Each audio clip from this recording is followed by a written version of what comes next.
ব্রহ্মপুত্র নদে নাব্য সংকট, ঘাটে পড়ে আছে বিআইডব্লিউটিসির দুটি ফেরি কদম ও কুঞ্জলতা। আর ঝুঁকি নিয়ে মালামাল নিয়ে নৌকায় পারাপার হচ্ছেন যাত্রীরা। যোগাযোগ ব্যবস্থা সহজ ও নিরাপদ করতে কুড়িগ্রামের চিলমারী রৌমারী নদীপথে ২০২৩ সালের ২০ সেপ্টেম্বর ফেরি চলাচল শুরু হয়। এ রুটে ঢাকাসহ অন্যান্য বিভাগের সঙ্গে উত্তরবঙ্গের দূরত্ব অনেকটাই কমে যাওয়ায় বাড়তে থাকে পণ্য বোঝাই ট্রাকসহ বিভিন্ন যানবাহনের চাপ।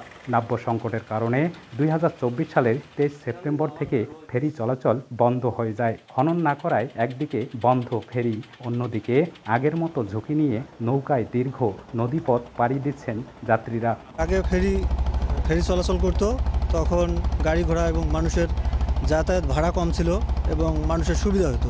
যেখানে 1 ঘন্টাতেই পার হওয়া যায় সেখানে 2 ঘন্টা সময় লেগে যায়। আমরা চাই যে নদী খনন করে ফেরি চলে, এটা মোটামুটি সুবিধা পাক মানুষ।